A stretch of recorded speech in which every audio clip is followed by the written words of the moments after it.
Bu, tapi tidak sekesal waktu dia SMP. Kenapa? Bayangin 6 tahun dia sudah bisa atasi, dia sudah latihan 6 tahun. SMP 3 tahun, SMA 3.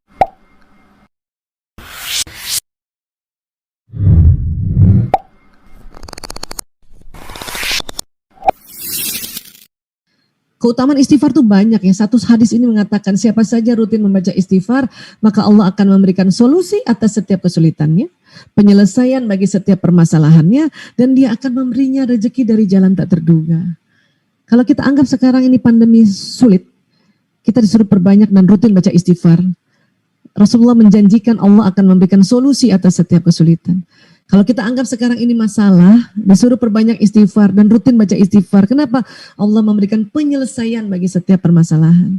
Dan kalau kita anggap sekarang rezeki ini sedang terganggu atau terhambat, baik rezeki kesehatan, rezeki ilmu, bahkan rezeki uang sekalipun, kita disuruh rutin baca istighfar, perbanyak baca istighfar. Kenapa? Allah memberi rezeki dari jalan tak terduga. Ayah bunda kalau lihat anaknya kayaknya nampaknya malas-malasan dengar penjelasan Bapak Ibu guru lewat PJJ, istighfar aja Bu. Astagfirullahaladzim ya Allah, astagfirullahaladzim. Karena belum tentu anak itu lagi malas-malasan, enggak, itu gaya saja kadang-kadang. Gaya belajar tuh kadang-kadang beda-beda. Atau mungkin dia belum makan, atau mungkin dia haus, atau mungkin dia kurang tidur, atau mungkin dia demam. Karena kadang-kadang demam yang karena bakteri tidak setinggi virus. Banyak ibu-ibu merasa, tapi anak saya kok nggak demamnya, tapi kok dia nampaknya males. Itu demam yang karena bakteri. Bakteri itu demamnya cuma 36,6, 36,8. Kalau yang demam tinggi itu baru virus, ya. Ada lagi demam yang karena jamur, demam karena parasit, itu beda-beda. Makanya tidak boleh kita langsung menganggap, wah ini malas anak ini ya, gitu. Ibu istighfar aja, kenapa? Karena bisa jadi ilmunya, anaknya ngerti bukan dari waktu Bapak Ibu guru menerangkan, dia mengerti pada saat apa? Lagi nonton film bersama orang tuanya, atau sedang main, atau sedang bertengkar dengan kakaknya ke adiknya, itu situ ada ilmu di situ. Asal kita yang melihatnya istighfar, astagfirullahaladzim ya Allah. Ya Allah tambahkan ilmu tinggikan kejelasan anakku ya Allah. Ya. Walaupun dia terkantuk-kantuk ya Allah, masuk ilmu yang diberikan oleh Bapak Ibu gurunya ya Allah. Nah itulah tugas kita tuh, terutama ibu ya yang senantiasa mendoakan. Sehingga apa? Sehingga nanti insya Allah ya level emosi itu naik ke atas ya. Dan terakhir sebelum kita buka tanya jawabnya, jadi emosi ternyata mempengaruhi feeling, thinking, acting ya. Jadi emosi mempengaruhi feeling, perasaan itu tadi ya. Kalau emosinya positif keluar apa di sini? Pituitary hormon bahagia. Kalau emosinya negatif di kelenjar adrenal yang keluar. Adrenalin, kortisol, norepinefrin. Dia juga masuk ke jantung lewat pembuluh darah. Makanya feeling ini, perasaan ini karena kerjanya kop. Ya, kalau kita bahasa Indonesianya selama ini bilang kerjanya hati, ya itu tadi terjadi. Nah kemudian emosi juga mempengaruhi thinking. Apa tadi? Ilmu yang di sini terblokir sementara. Bahkan memori-memori keindahan, memori kebahagiaan, kalau emosi atau batang otak ini dan otak emosi tegang, itu nggak bisa diakses. Seorang istri kesel sama suaminya, itu kalau lagi kesel sama suami, nggak bisa ingat kebaikan suami, nggak bisa deh. Pasti yang terakses atau ternyala itu, yang di memori di lobus frontalis itu yang keburukan-keburukannya.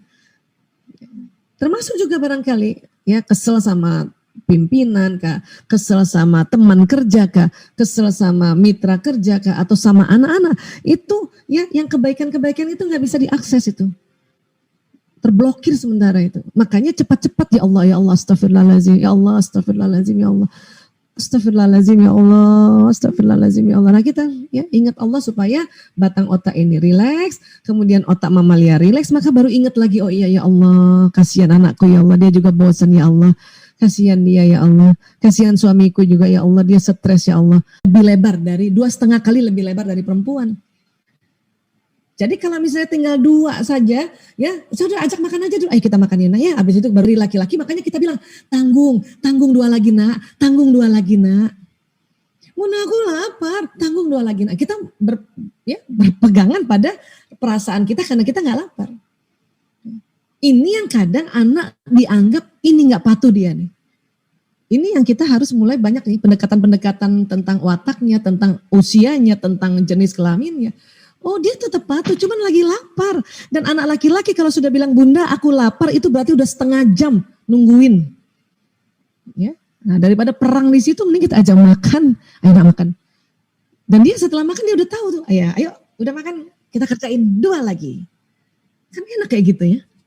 Bunda kalau ngomong kayak gitu tuh ya batang otak kita rileks, otak anak-anak rileks. Makanya dan anak udah kenyang kan. Nah, itu juga kita harus perlu perhatikan. Anak perempuan barangkali nanti nih pas udah balik anak perempuan barangkali di SD kelas 6 ya atau kelas 5 tuh sudah mulai tuh mau mens. Ini Bunda harus paham juga bahwa anak perempuan yang sudah balik, yang sudah menstruasi, kita harus punya catatan siklus menstruasinya. Kenapa?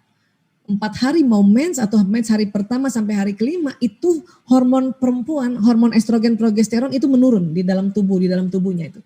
Turun. Karena proses apa? Pelepasan dari endometrium, pelepasan lapisan rahim yang dia harus keluar supaya bersih lagi rahimnya, itu hormon estrogen progesteron turun. Follicle stimulating hormone juga turun. Nah, hormon estrogen progesteron turun bagi seorang perempuan itu membuat perempuan itu drop dia punya feeling, emosi turun. Nah, Bunda ngasih, biasanya ibu-ibu kalau anak perempuannya sudah mens ketakutan kan? Makanya dinasihatin tiap hari. Anak bukan tidak patuh pada nasihat ibu, tapi pada saat kita nasihati dia mau mens atau lagi mens hari pertama sampai hari kelima, itu dia denial, batang otak tegang. Batang otak tegang. Ya, makanya banyak sekali anak perempuan di usia-usia 6 SD, SMP itu berantemnya sama ibunya tuh, banyak banget. Dari dulu malah. Ya, cuman dulu kita nggak bisa ngomong, sekarang kita harus mulai paham bahwa oh ya sudah. Jadi kalau mau nasihati seseorang atau anak perempuan, tunggu masa subur. Kapan masa subur? Nah, kalau mau gampang ya sudah, kasih tahu anak-anak ya, nak kalau kamu mens kasih tahu Bunda ya. Jadi kalau pas dia mens, misalnya hari ini, Bunda aku mens, ini hari pertama ya nak ya. Hitunglah mulai dari hari ini 10 hari ke depan. Nah setelah 10 hari barulah kita bisa kasih nasihat karena di situ masa subur. Di situ ada 2 pekan dari hari ke-10 itu, di situ boleh kita ngobrol, kita kasih masukan, kasih arahan, kasih. Jadi sekali lagi, anak sesungguhnya sudah patuh, hanya kita harus paham ada kondisi-kondisi tertentu karena apa? Karena umurnya, karena gendernya, karena wataknya, karena keletihannya, karena kelaparannya. Ya, kurang lebih seperti itu. Begitu juga terhadap Bapak Ibu guru, ya. Kurang lebih seperti itu, mudah-mudahan bisa terjawab ya. Jadi bagaimana cara kita mendampingi anak yang levelnya sudah lebih tinggi, maksudnya seperti SMP atau SMA, yang materinya pasti lebih susah, jadi lebih gampang emosi. Anaknya nggak bisa, ibunya apalagi gitu kan, karena susah. Jadi itu pertanyaan dari teman-teman. Terima kasih Ibu. Ya. Nah, kalau anak sudah SMP, SMA berarti harus tambah sedikit ilmu tentang apa itu remaja. Ya, saya yakin juga ayah bunda sudah pernah dengar ya, cuman memang kita perlu ulang-ulang. Ilmu itu perlu ulang-ulang supaya kita paham ya. Jadi sekali lagi pada saat remaja itu gampangnya gini deh. Hormon mereka itu ya. Misalnya anak perempuan, ada hormon perempuan kan namanya estrogen progesteron ya. Waktu masih kecil, waktu TK, SD dan dia belum pertama kali balik, belum dia mens, itu hormon estrogen progesteron keluar setiap hari itu ya jumlahnya 1 cangkir. Tapi mulai dia mens pertama di usia-usia 10 tahun kah, 11 tahun kah, 12 tahun, itu keluar hormonnya 1 galon. Jadi dia kegelagapan. Kadang anak perempuan nggak ngerti kenapa ya saya jadi kesel, kenapa ya saya jadi kayak gini. Jadi dia kayak perempuan banget, bahkan lebih perempuan dari ibunya. Bayangin 1 galon. Sementara mungkin kita yang sudah umur 30, 40 hormon perempuan juga sudah mulai turun kan. Nah itu akan dia rasakan itu dan dia masih belum bisa menghandle-nya selama dia SMP. SMA udah makin mending, nanti kuliah udah makin mending. Ya, nah, ini yang perlu kita pahami. Begitu juga laki-laki. Ada kita sebut hormon laki-laki namanya testosteron. Waktu kecil sudah keluar, ibarat 1 cangkir dia keluar. Mulai dia mimpi basah pertama, produksi sperma sudah mulai matang, itu testosteron keluarnya 1 galon. Dan ciri khas testosteron adalah agresif. Makanya nyerang aja terus. Jadi kalau ibu desak-desak anak laki-laki, dia akan tiba-tiba kan, ayo makan dulu, nah ayo makan dulu, ayo makan dulu, nah iya bunda, tiba-tiba dia teriak. Kenapa? Karena dia tertekan. Dan kemudian karena testosteron banjir, dia tiba-tiba teriak. Tapi ketahuilah bahwa anak laki itu langsung nyesel. Kok aku teriak ya? Dia belum bisa kendalikan. Karena bayangin, yang tadinya 1 cangkir di usia-usia SD tuh, Kemudian mungkin kalau dia misalnya mulai balik itu usia 11 tahun atau di 6 SD tiba-tiba 1 galon. Sementara akalnya umur kelas 6 SD kan akalnya belum lagi banyak isinya kan. Makanya zaman sekarang antara balik dan akil dia ada tenggangnya. Kalau zaman saya lahir tahun 60-an, akil balik itu mungkin 15 tahun, 16 tahun. Men saya 15 tahun, 16 tahun. Berarti kan akal saya lumayan, 16 tahun udah diisi. Alhamdulillah waktu itu juga saya sekolahnya di Al-Azhar, alhamdulillah. Ya, sekolah Islam ya, belum ada banyak sekolah ya, alhamdulillah. Paling enggak usia 15-16 tahun otak saya yang di depan sudah ada isinya, udah banyak isinya dibanding kalau waktu saya misalnya mensnya umur 10 tahun. Sekarang balik maju. Kenapa? Proteinnya bagus. Nutrisi bagus, jadi dia maju. Sementara akilnya belum lagi. Itulah makanya antara balik yang maju dan akal yang belum lagi terisi penuh. Mungkin akalnya itu mungkin 16 tahun ya, baru dia terisi agak lumayan atau 17 tahun itu kan SMA kan. Makanya tanduk gimana guru-guru. Satu kelas 20-30 anak. Banyak juga kadang-kadang ibu-ibu menganggap begini. Ini sekolahnya kali yang salah ya. Dulu waktu SD dia nggak begini. Bukan Bu. Prosesnya. Bahkan sekolah SMP itu yang paling susah SMP dibanding mahasiswa, dibanding waktu TK lagi. SMP tuh. Itulah saya selalu minta orang tua ya, saya bukan apa ya, saya juga bukan guru tapi ayo kita maklumi di SMP ini adalah sesuatu yang luar biasa dari 1 cangkir 1 galon. Saya kasih analogi ya, ini analogi supaya lebih ekstrim. Otak kita senang yang ekstrim. Jadi pantesan anak saya jadi marah-marah. Nah tadi saya sampaikan bahwa kalau punya anak perempuan sudah mens harus punya siklus mens.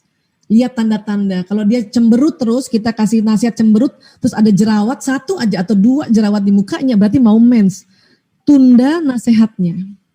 Ajak aja seneng-seneng dia. Kita mau makan apa yuk? Kita bikin pisang goreng yuk, yuk. Atau kita tanya, dia sedang apa? Kamu sedang apa nak? Aku lagi lihat TikTok Bunda. Wih, TikTok apa? Ikutan aja lihat. Supaya kita bisa kontrol kan. Coba lihat TikToknya. Ini kan TikTok ibu. Saya pernah gitu. Anak saya bercandain. Aku lihat TikTok Bu. Ini kan TikTok ibu. Tapi itu suara saya orang lain yang pakai gitu. Iya Bu, makanya lucu nih. Ibu jadi orang lain gitu. Jadi kita seneng aja sama anak-anak di masa-masa mau mens atau mens hari pertama. Apalagi ketahuan mens hari pertama. Tuh, tunda nasihat sampai hari ke-5. Nanti hari ke-10 itu baru kita lakukan. Itu tips-tips itu yang nanti harus pelajari. Nah, kemudian buat laki-laki, pantang, nasihati anak laki dalam keadaan dia haus dan lapar. Kalau ibu mau nasihati anak laki, ajak makan. Itu aja sebenarnya tambahannya. Kalau anak laki itu dari kecil sampai kapanpun ya. Kapan nanti dia sudah bisa handle? Waktu mahasiswa, sabarlah. Ya. Anak perempuan mahasiswa juga kesel juga Bu, tapi tidak sekesel waktu di SMP. Kenapa? Bayangin 6 tahun dia sudah bisa atasi, dia sudah latihan 6 tahun. SMP 3 tahun, SMA 3 tahun. 1 tahun 12 bulan, berarti paling enggak 12 kali mens. Kali 6 tahun. Makanya di masa mahasiswa dia sudah terbiasa untuk menghandle emosinya, maka jauh lebih baik. Itulah pendampingan pada saat remaja, kurang lebih seperti itu.